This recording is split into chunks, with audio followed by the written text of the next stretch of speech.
शुरू करता हूं।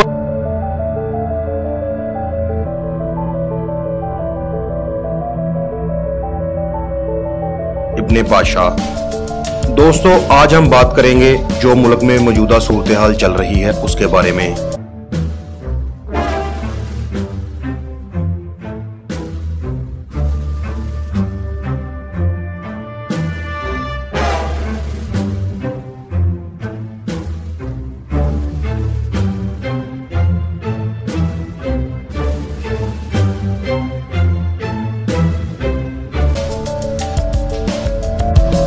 दोस्तों, आज सूरत हाल ये है कि फ़ौज के बारे में खुल्लम खुल्ला बातें की जा रही हैं, उसे गद्दार करार दिया जा रहा है, उसके टुकड़े करने की बातें की जा रही हैं, बलूचिस्तान को अलहदा मुल्क बनाने की तजवीज़ें दी जा रही हैं और कहा जा रहा है कि मुल्क में मौजूद तमाम हालात का जिम्मेदार फ़ौज को करार दिया जा रहा है। आज हम इन्हीं मौज़ूआत पर बात करेंगे।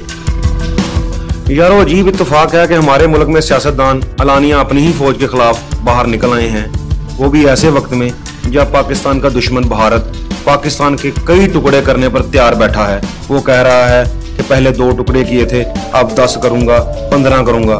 पाकिस्तान की शारा कश्मीर को वो हड़प कर चुका है और पाकिस्तान पर एक दफा हमला भी कर चुका है, जिससे पाक फौज ने जवाबी हमला करके उसको उसकी नानी याद करवा दी। दोस्तों, अभी अभिनंदन को वो भूले नहीं होंगे जो चाय पीकर और 2 त्यारे हमें देकर वापस चला गया। बजाय इसके कि ये सब लोग इस वक्त फौज के साथ खड़े हों, ये सब उसके खिलाफ मैदान में निकल आए हैं। बकौल इमरान खान, एक ही बात है कि इनकी करप्शन पर जब भी हाथ डाला जाएगा ये सारे चोर डाकू इकट्ठे हो जाएंगे और ये धमकियां देंगे।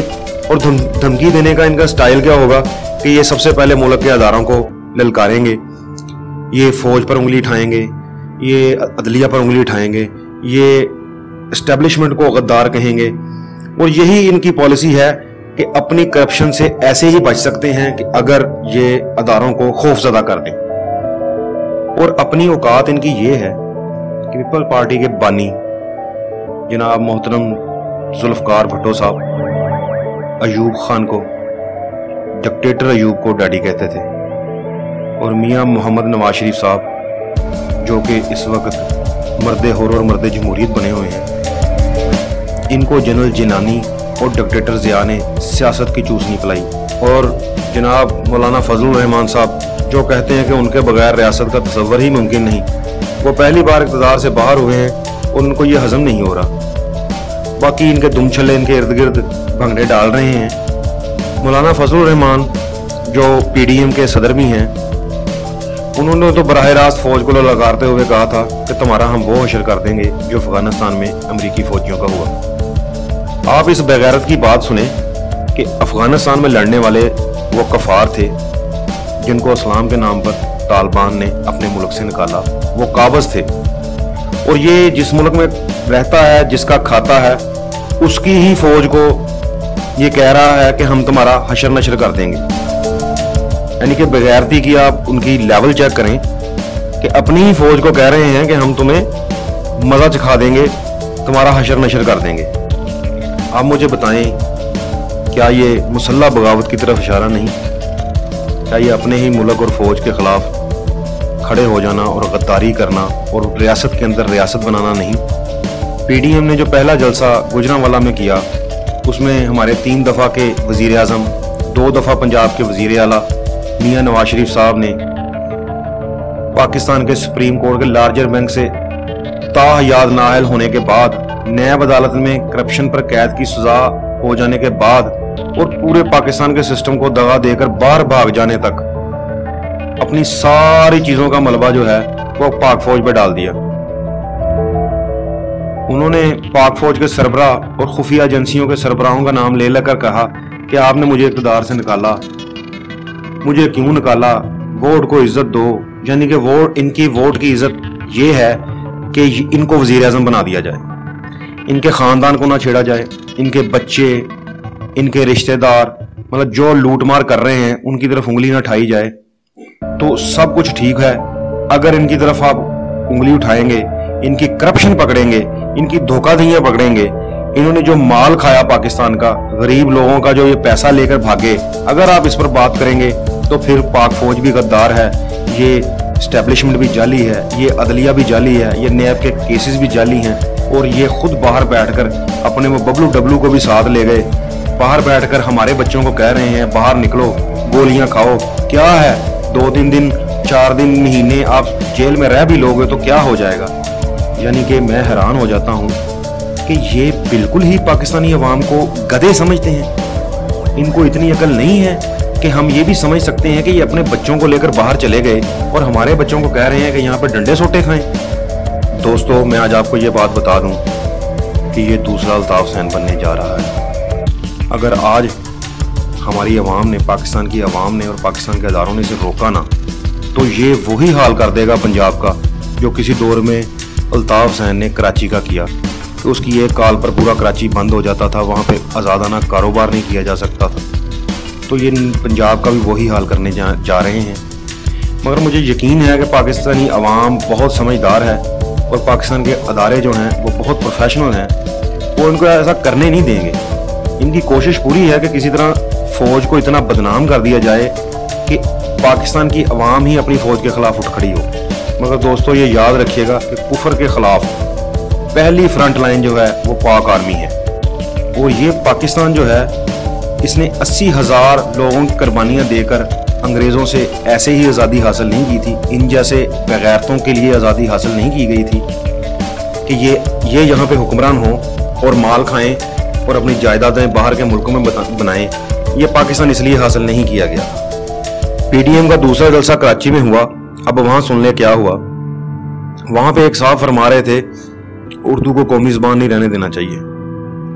आप बात सुने, वो एक ऐसी ज़बान जो हमारे मुल्क को जोड़े हुए है, ये स्टेज पे खड़े होकर कह रहे हैं कि उर्दू को सरकारी ज़बान क्यों बनाया हुआ है, ये कौमी ज़बान क्यों है। यानी कि ये किस किस्म का बयानिया है ये जो लेके चल रहे हैं, मतलब अपने मुल्क के ख़िलाफ़, अपनी ज़बान के ख़िलाफ़, अपने कल्चर के ख़िलाफ़ ये हमें किधर लेके जा रहे हैं। और ये किसका बयानिया है? ये बयानिया तो इंडिया का है, ये बयानिया तो इसराइल का है, ये तो मगरब का बयानिया है ये जो हमें सुना रहे हैं। हाँ, महंगाई पे बात की है, बिल्कुल ठीक किया है। महंगाई की वजह से अवाम की चीखें निकल रही हैं। इमरान खान को इसका नोटिस लेना पड़ेगा। वो कब तक इसे नवाज शरीफ के खाते में डालते रहेंगे? ये मंजन अब ज़्यादा देर फ़रोख्त नहीं हो सकता। इमरान खान साहब को इस पर बड़ा सख्त नोटिस लेना पड़ेगा और महंगाई को कंट्रोल करना पड़ेगा। मुल्क को IMF के हवाले नहीं किया जा सकता, ये तबाही के दहाने पे पहुंच जाएगा। IMF तो सूदखोर अदारा है, वो तो अवाम पर टैक्स लगा लगा कर अपनी किस्तें वसूल कर रहे हैं, अवाम की चीखें निकल रही हैं। अगर इमरान खान महंगाई को कंट्रोल नहीं करता तो मुझे यकीन है कि उसका हाल भी PDM के इन लुटेरों की तरह ही होगा। वैसे दोस्तों, ये इक़्तिदार भी बड़ी अजीब शय है कि जब ये किसी भी सियासतदान को मिलता है तो सबसे पहले ख़जाने पे हाथ साफ करता है और उसके बाद मुल्क से बाहर भाग जाता है। उससे जब उस चीज़ के बारे में सवाल किया जाता है, उसकी जायदादों के बारे में सवाल किया जाता है कि ये कहाँ से आई, इक़्तिदार में आने से पहले तुम्हारे असासे ये थे, ये 4-4, 5-500 गुना कैसे बढ़ गए, तो उसके पास सवाए इसके कि अदारे मेरे ख़िलाफ़ हैं, हुकूमत मेरे ख़िलाफ़ है, और कोई जवाब ही नहीं होता। और दोस्तों, PDM का आखिरी जलसा जो अभी हुआ है कोयटा में, उसमें तो तमाम हदें क्रॉस हो गई हैं। उसमें तो तमाम PDM के तमाम लीडरों ने वाशगाफ अल्फाज में कह दिया है कि ये हुकूमत भी जाली है, ये फ़ौज भी जाली है। बल्कि एक लीडर ने तो यहाँ तक कह दिया कि बलूचिस्तान को अलहदा मुल्क बना दिया जाए। और ये सारे जो इस मुल्क पर हुक्मरान रहे, हुक्मरानी करते रहे, और उनमें से बहुत सारे जिनके पास अभी भी सूबों की वजारतें हैं, हुकूमतें हैं, वो तालियां बजाते रहे। मेरा ख्याल में मीर जाफ़र और मीर सादक जैसे नाम तो अब ऐसे ही बदनाम हैं। अब तो ये जो PDM के सरबराहान कंटेनरों पर बैठे हैं, इन्होंने उनकी जगह ले ली है। दोस्तों, मौजूदा हालात में तो हमें अपनी तरीक़ के वो स्याह दिन याद आ गए हैं जब दुश्मन हमारी इस्लामी दुनिया पर कब्ज़ा कर कर आगे बढ़ रहा था और हमारे उलमा बजाय मैदान में निकल कर लोगों को फ़ौज की मदद करने पर उकसाने की बजाय इस बात पर बहस कर रहे थे कि कौवा हलाल है या हराम। हमें वो वाक़या भी याद है कि जब मुग़ल दारुल हुकूमत की तरफ दुश्मन की फ़ौजें आ रही थी तो बादशाह वक़्त कह रहे थे कि हनूज़ दिल्ली दूरस्त। और बिल्कुल इसी तरह अब भारत हमें ख़त्म करने की तरफ बढ़ रहा है और हमारे लीडरान करप्शन को बचाने के लिए NRO मांग रहे हैं। अगर ये इंसान के बच्चे होते तो ये जिन पर करप्शन का इल्ज़ाम है वो अदालतों में पेश होते, दूध का दूध और पानी का पानी हो जाता। बजाय इसके कि ये रवश इख्तियार करते, ये अपनी महाफिज फौज पर पलट कर खड़े हो गए हैं, उनके खिलाफ खड़े हो गए हैं, अपनी फौज के खिलाफ सिफारा हो गए हैं, उनके खिलाफ ही उल्ट कर उन पर ही वार करना शुरू कर दिया है। दोस्तों, ये कैसी सियासत है, ये कैसी जमहूरियत है कि पाकिस्तान को हमने वहाँ पर लाकर खड़ा कर दिया है जहाँ पर हमारे आगे खाई और पीछे कुआं है। अल्लाह ताला पाकिस्तान की हिफाजत फरमाए। ये मुल्क जो है बड़ी कुर्बानियों के बाद बना है और अल्लाह ताला बेशक इसे ऐसे नहीं छोड़ेगा, हमें अकेला नहीं छोड़ेगा। दोस्तों, ये थी अब तक की वीडियो। पसंद आए तो लाइक करिएगा, शेयर कीजिएगा और कमेंट भी करिएगा।